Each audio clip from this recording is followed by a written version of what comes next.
Boa tarde a você, telespectador da TV Brasília. Está entrando no ar o programa Tribuna Livre. E hoje nós já temos um convidado aqui muito especial, minha amiga Marli, né, presidente do Sindisaúde, né?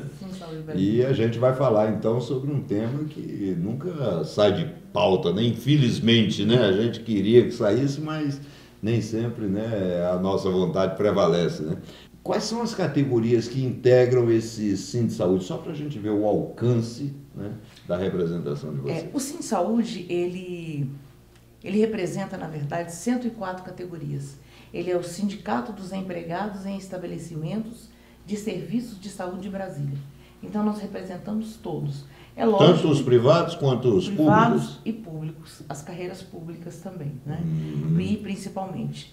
Então, assim, todos aqueles que trabalham em hospitais, eles são representados pelo Sindisaúde. Existem outros sindicatos, naturalmente, mas esses representam os profissionais liberais. Ah, tá. E de categorias específicas, né? Sim, categorias específicas que todos os dias crescem um pouco mais, né? É verdade. Mas o Sindisaúde, ele é o sindicato que representa verdadeiramente a saúde. Muito bem. E me diga uma coisa, a Secretaria de Saúde apresentou um projeto de descentralização, né? Isso foi discutido lá com vocês? Olha, a descentralização, ela não foi assim amplamente discutida conosco, né? Nós buscamos algumas informações, mas a descentralização ela já é um projeto já antigo que ninguém teve coragem de levar para a prática, né? Então fazer a descentralização foi realmente um ato de coragem, né? Agora, a gente acredita que vão surgir alguns problemas e que esses problemas eles podem ser aí resolvidos com o tempo. Não se resolve assim num passe de mágica, né? Imagina o desmanche que a saúde, eu falo desmanche mesmo, não é desmonte não. A saúde há décadas vem sofrendo um verdadeiro desmanche para que ela não funcione, para beneficiar alguém. Para que não funcione. A saúde, ela só existe, de fato, porque ela tem servidores comprometidos com a saúde pública, que defendem o sistema público, se sacrificam, se expõem por isso, são muitas vezes mal interpretados, mas faz a saúde acontecer. Mas o que a gente vai poder fazer? Porque, veja só, a população ela já é chamada de paciente. Né? Mas não dá mais para ter paciência. Né? Não dá mesmo. Não dá para ter paciência, nem com a morosidade do sistema público, né? No que diz respeito ao atendimento, né? Nem com a morosidade dos governos no tratamento dos funcionários.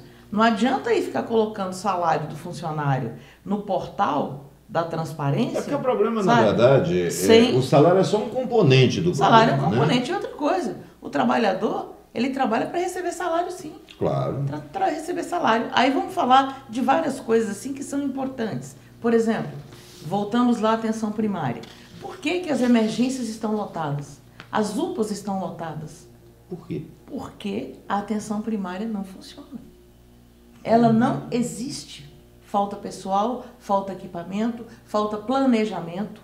Em outros momentos, em outros governos, devolveu-se milhões para o Ministério da Saúde porque não conseguiram gastar em projetos. Mas como é isso? Não conseguiu gastar? Não conseguiu gastar porque, naturalmente, quem estava lá não tinha competência para desenvolver um projeto que pudesse beneficiar a população em tempo hábil. Então, como o dinheiro é carimbado, ele teve que ser devolvido.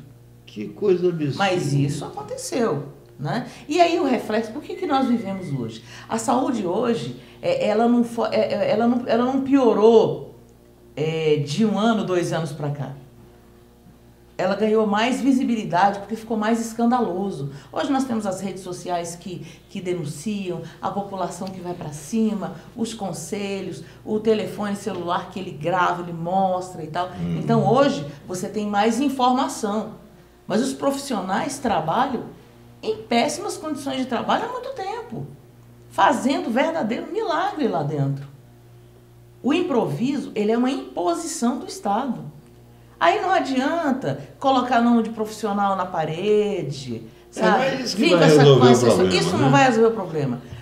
a reconstrução da saúde pública, o recomeço dessa história tem que passar pela valorização do trabalhador. Você não pode imaginar. O que significa valorizar? Valorizar, primeiro, é o governo respeitar, cumprir as leis, não priorizar área A ou área B. Saúde é tudo. A saúde, ela começa e ela nunca termina, porque você tem que ter. Quando termina a saúde é morte. Acabou. É verdade. Não é? Então, assim, esse entendimento precisa ser visto. Hoje nós vamos... A porta de entrada do SUS não é o PS. Mas hoje nós chegamos a uma condição que o paciente está ali, ele quer ser atendido. Então, o governo precisa colocar profissionais, colocar agente de portaria, colocar técnico administrativo, técnico de enfermagem, enfermeiro, médico, disponibilizar os exames radiológicos, que está tudo sucateado. Essa discussão, ela está acontecendo na Secretaria de Saúde, com vocês, com os servidores? Ela está acontecendo. Os servidores nós provocamos, né? Nós provocamos porque sempre foi assim. O governo ele não faz parceria com o sindicato, nem parceria com os servidores, né? Nós é que vamos lá e provocamos essa situação.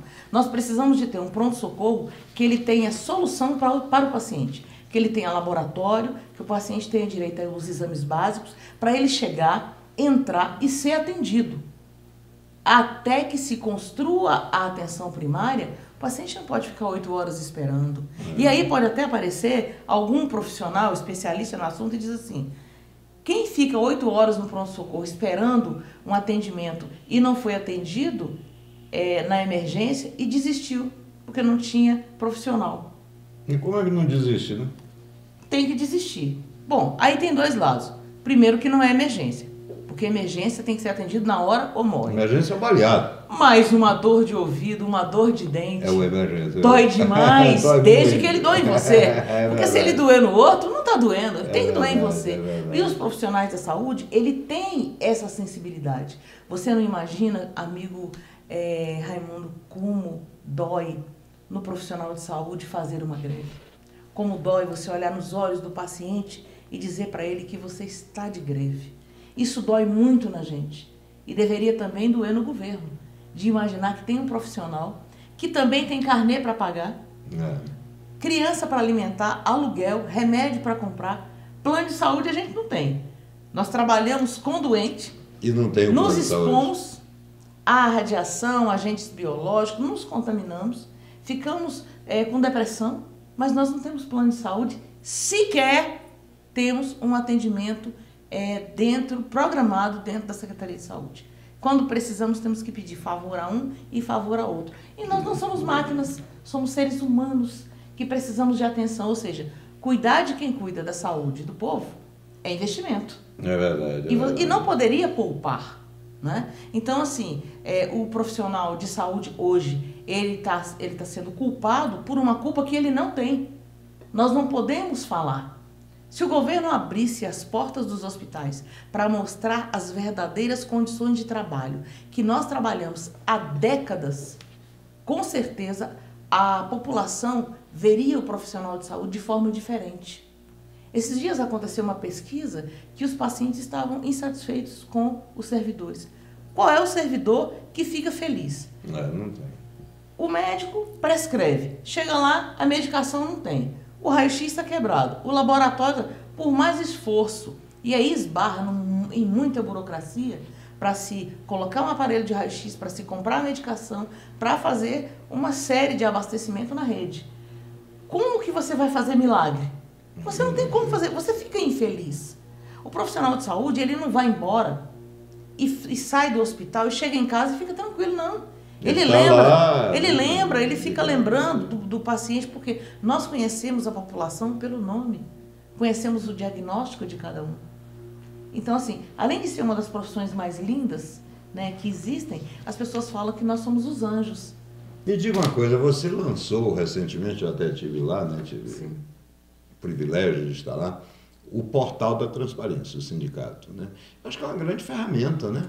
Ah, sim, é uma grande ferramenta, porque a internet trouxe para nós é a possibilidade de você democratizar a informação. Porque nem tudo aquilo que sai em qualquer veículo é a pura verdade, ou às vezes traz um lado só da história. É verdade. Toda história tem dois lados. Toda história tem dois lados. Então, esse nosso novo portal é www.cindesaude.org.br, é um grande portal. Foi um sonho que nós tivemos em sair daquele site pequeno, que tinha um alcance muito pequeno, muito limitado, e começar a pensar fora da caixa. Porque saúde é tudo. Imagina você que briga de vizinho termina no pronto-socorro, briga de namorado, briga de trânsito. Todo tipo de briga. Todas as brigas terminam ali. E as alegrias também terminam ali. Então, nós estamos preparados para receber todo tipo de paciente, né, que chegar. E esse portal, ele trouxe para as pessoas conhecerem a nossa realidade, o que nós queremos, o que nós pensamos, como corremos atrás para poder garantir, lá na Câmara mesmo, não sai do seu gabinete.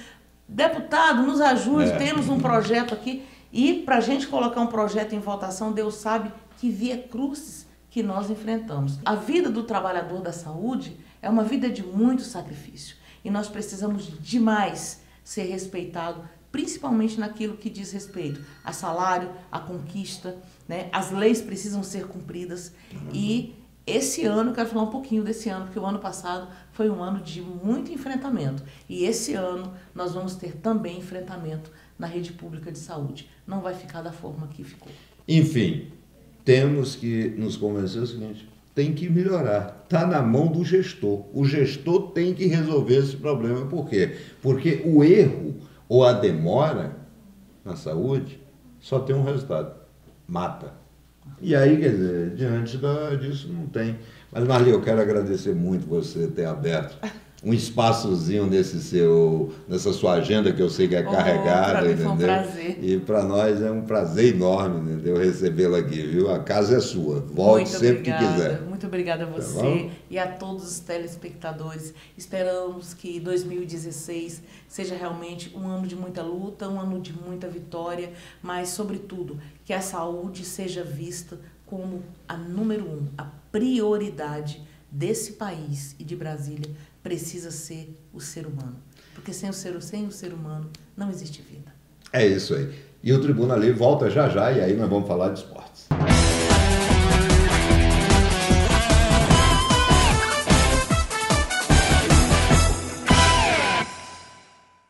Estamos de volta com o Tribuna Livre e agora vamos falar da expectativa com relação ao início, né, dos estaduais, né? A gente precisa descobrir quem são os favoritos. Eu tenho os meus favoritos na cabeça. É, né? Tem, na verdade. Mas você é ruim de palpite, né? Não, eu acertei, não. No Campeonato Brasileiro eu só errei um. O Santos. Só errei o Santos. Aliás, você errou o Santos nas duas oportunidades. Nas duas oportunidades. O Santos era o campeão da Copa do Brasil. Porque eu esqueci de ligar para o presidente e combinar. E também estaria na Libertadores, exatamente, né? Mas não libertou nada. Não libertou nada, eu esqueci de ligar para o presidente e para o Dorival Júnior para combinar. Tá certo, é verdade. Mas, Everson, vamos começar falando do futebol do Rio. Favoritos. Os quatro grandes, como sempre, né? Que beleza. Mas os quatro grandes são favoritos. Puxando o saco. Mas eu vejo o Flamengo e o Fluminense à frente do Vasco e do Botafogo para a disputa desse título estadual do Rio de Janeiro. A gente vai ter uma diferente do ano passado, então, né? Que foram os dois que decidiram. A gente tem uma particularidade desse campeonato desse ano, Raimundo e torcedores, que é esse boicote que Flamengo e Fluminense estão fazendo em relação ao campeonato estadual, né? Vão com suas equipes de titulares para preparar principalmente para os campeonatos de nível nacional, a Copa do Brasil e o Campeonato Brasileiro, né? Mas nem por isso vão deixar de buscar essa conquista. Pelas contratações que foram feitas, pelos jogos de pré-temporada que a gente acompanhou do Flamengo e Fluminense, eu acho que eles estão na frente de Vasco, Botafogo e, na minha opinião, lá no Rio, são os dois favoritos da conquista do título. Você concorda? Eu concordo com os dois times favoritos. Os dois times, então, favoritos. Pela ordem, seria Flamengo e Fluminense. E depois Botafogo e Vasco na minha. Vasco e Botafogo. Vasco e Botafogo. Vasco e Botafogo. Acho que o Botafogo ainda fica por último. O Vasco esse ano acho que vem mais forte um pouco. Né? O Flamengo, acrescentando o que o Everton falou, o Flamengo eu ainda vejo um pouco à frente do Fluminense pela questão do Muricy Ramalho. Acho que o Muricy Ramalho vai ficar calado o resto do tempo.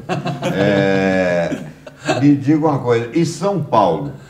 Lá em São Paulo, Raimundo, eu vejo o Palmeiras à frente do Corinthians, vejo o Santos à frente do Corinthians, o São Paulo à frente do Corinthians e o Corinthians nesse instante seria a quarta força. vai com certeza brigar pelo título, buscar essa conquista, até pela premiação muito alta. Mas o favorito, Palmeiras? Palmeiras e Santos, os dois principais Palmeiras favoritos. Palmeiras e Santos, né? Você acha que eu devo perguntar agora?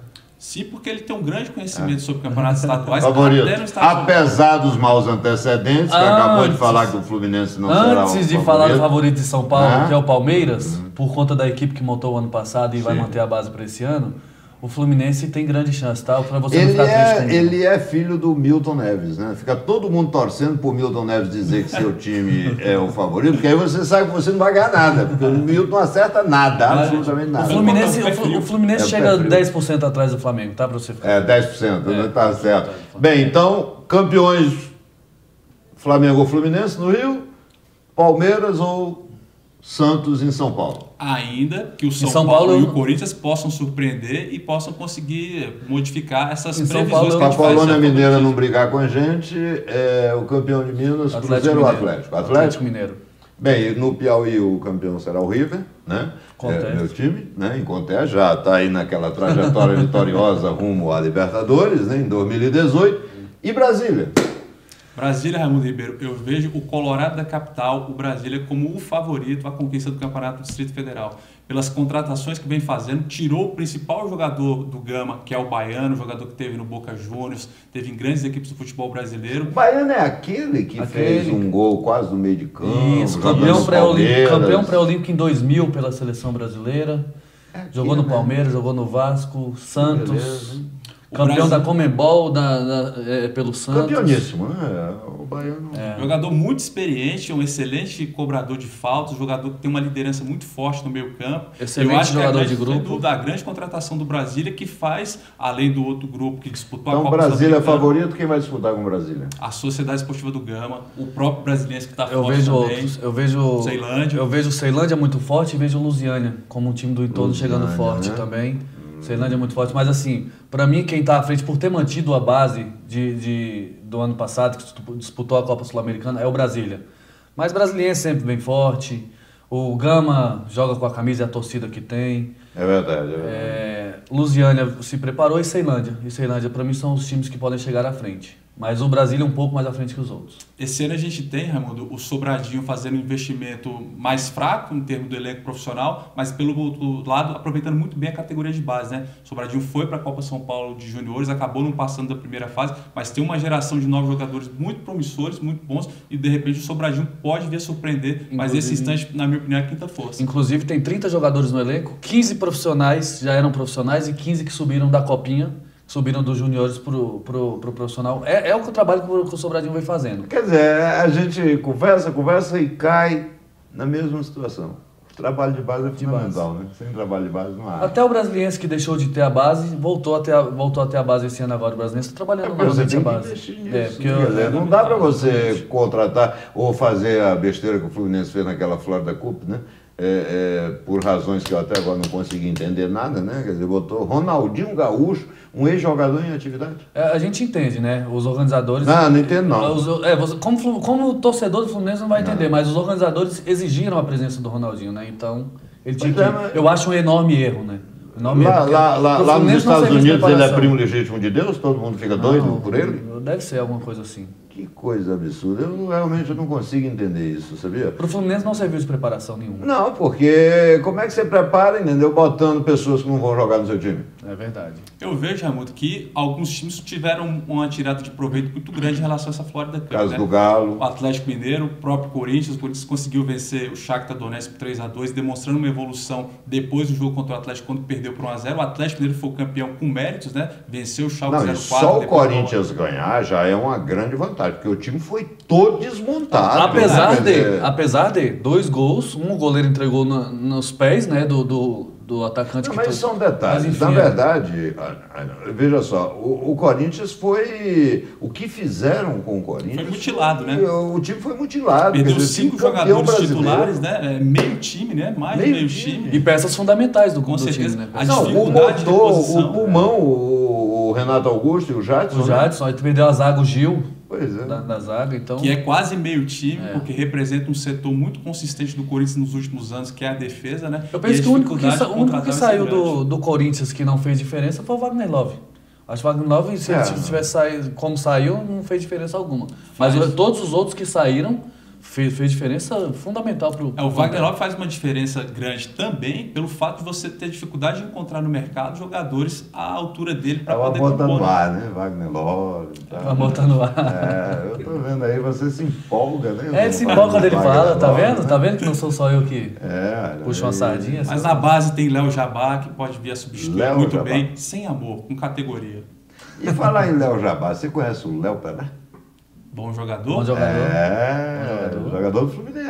Bom jogador. Feito na base. Mas no Fluminense, eu acho que quem vai surpreender esse ano é o Richarlison, que veio do América Mineiro. Rapaz, aqueles dois meninos são bons. Ele vai surpreender. Na minha opinião, ele vai surpreender bastante. Já vem surpreender. Na Florida Cup, ele jogou bem, né? Exatamente. Quando teve a oportunidade. Exatamente. Mas, olha, então quer dizer que o campeão em Brasília é o Brasília, né? Para quebrar um tabu gigantesco, né? O brasileiro não é campeão candango desde 1987. Nas últimas 3 edições do Candangão foi o vice-campeão. Foi um grande time de Brasília, né? E o projeto que o Brasília vem fazendo merece ter um título aí para poder ter um ano completo de calendário e poder elevar o futebol não só do Brasília, mas do Distrito Federal alçar voos mais altos, né? É verdade, mas não acredita muito no Aira não, porque eu quero relembrar vocês, né, que ele errou os rebaixados. Não.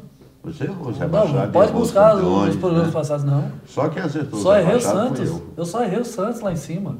Pode e os rebaixados? Não, lá em cima, você está querendo mudar de assunto.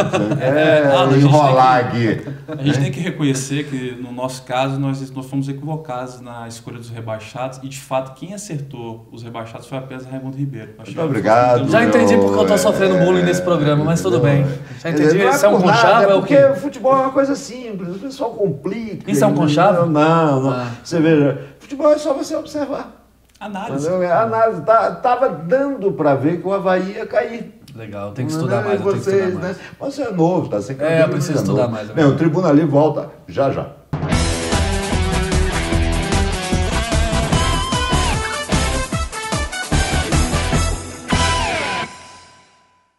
Estamos de volta com o Tribuna Livre e agora vamos entrevistar o Francimar Costa. Francimar é um cantor católico, né? E a gente queria conhecer mais o Francimar, né? Francimar, fala um pouco de você. Obrigado pela oportunidade. Que Deus abençoe você, os projetos, esse programa. Abençoe você que está nos ouvindo e que está nos vendo também. Eu sou um cantor católico, né? Há 22 anos, com 17 anos, eu falei, eu quero Jesus, eu quero algo diferente para a minha vida, né? E aí, dos 17 até hoje, vivendo essa essência do Evangelho, levando a palavra de Deus, a música. E depois de 22 anos, o lançamento do CD Profetizarei. Ah, que ótimo. Mas você não vive só de música, né? Você tem outras atividades também. Eu tenho outras atividades. Sou formado em pedagogia. Mas a paixão é a música. E hoje eu vivo inteiramente da música, né? Eu fico em prol da música, das evangelizações, palestras. Mas eu gosto muito também da parte educacional. Né? Educacional, A gente não perde isso, né? Mas você é um curioso ou é um estudioso? Eu gostei da pergunta. Eu sou o meio termo. Eu gosto muito de ser científico. Eu procuro esclarecer, eu procuro ir em busca de soluções para aquelas situações. Eu não largo o osso enquanto não roer ele todinho. Eu acho importante isso, né? E me diga uma coisa, algum fato que tenha motivado você dedicar a sua vida à música católica, quer dizer, na verdade, dedicar a sua vida a Jesus utilizando a música, né? Aos 17 anos, como eu citei, é um período da fase do jovem muito complicado. É a chamada puberdade. É um momento de definição. E eu entrei ali com muita força, né? Entrei cheio de pensamentos, o mundo era pequeno demais para mim, enfim, todos esses diagnósticos que tem a puberdade.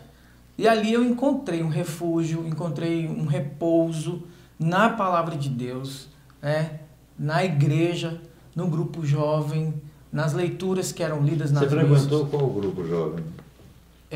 Na época, hoje é extinto, né? Mas eu frequentei um grupo jovem chamado AJUC. Ah, tá. muito bacana lá, um grupo jovem pequeno, mas a gente cuidava muito do campo da Mas solidariedade. Aqui em Brasília, em Braslândia. Ah, lá em Braslândia. Lá em Braslândia. Ah, ótimo. Minha infância e juventude foi toda em Braslândia. Terra boa, povo bom. E agora eu tô na Serrana. Ah, tá. Eu fico muito feliz. Eu sou eurequista, né? Que bacana. Eu fiz o Eureka, que foi criado, idealizado por Dom Ávila, né? Saudoso Dom Ávila. Saudoso Dom Ávila, né? E realmente você só tem a aprender, né? É verdade. É tão importante isso, né? É verdade. Nós corremos tanto atrás de tantas coisas, mas a alma, o espírito é necessário ser alimentado. Quando você está tranquilo, todo o resto vem... Né? Tudo vem com acréscimo, né? A palavra é muito clara. Busca primeiro o reino de Deus e tudo será acrescentado. Isso é um fato, isso acontece. Se crê, né? Eu fico feliz em saber que você Eurequista. Eu sou eurequista, sou encontreiro. Parabéns, isso traz para nós uma centralidade que é importante nos dias de hoje. É verdade, é verdade. E principalmente nos dias de hoje que as coisas ficam no superficial, né? Então as pessoas precisam ter aquela coisa do espírito, né? Diz que ama e não ama, né? Diz que aceita e não aceita. Perdoa, mas não quero mais perto. Né? Não quero conversa. Não quero conversa. Se me quiser, tem que aceitar do jeito que eu sou, né? E me diga uma coisa, a partir dos 17 você começou a compor. Foi. Né? Primeira composição muito simplesinha, né? Mas aí eu comecei esse intuito e fui me descobrindo. Assim como Jesus também se descobriu como Deus, como Senhor. É verdade. E você hoje tem quantas músicas? Atualmente devo ter umas 200 músicas. É mesmo? Perdeu a conta, rapaz, coisa boa. Porque eu sou muito assim, de não forçar a inspiração. Eu não consigo. Deixa assim. acontecer. Eu deixo acontecer. Né? Eu estou assim, olhando para algum lugar e vem a inspiração, aí eu sento e escrevo. E é assim, é incrível. Sabe, Raimundo? Vai saindo uma naturalmente. Vez. Mas isso está lá no Evangelho também, né? Tá. Tudo porque lá. As palavras brotam, né? Do coração. A boca fala do que o coração está cheio. É verdade. Isso é incrível. Isso não é apenas um discurso, não. Isso é uma... Mas vamos fazer o seguinte, Francimar, poxa, coisa boa, eu queria ter mais tempo para a gente poder ficar conversando, né? Mas não vai faltar oportunidade. Mas eu queria encerrar o programa, entendeu? Com uma música sua. Né? Aí se você pudesse pegar o violão, você pensa que veio aqui só para mostrar que é bonito. Não, tem que cantar, ué, que está Alegria em estar aqui mais uma vez, eu quero te agradecer. E pedir para que Deus abençoe todos os seus projetos. Falo isso da alma, do coração. E quando a gente fala, a gente profetiza. Né? Eu quero te convidar, você que está nos ouvindo, nos vendo, reze.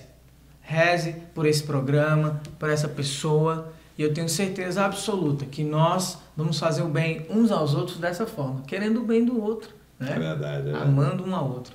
Bem, eu quero lhe agradecer a você, telespectador da TV Brasília, né? Telespectador do Tribuna Livre, que nos dá a honra de sua audiência, de sua paciência, né? E vamos encerrar, então, com uma linda música do Francimar Costa. Mesmo que se levantem homens contra mim, mesmo que o inimigo tente me destruir, eu não temerei.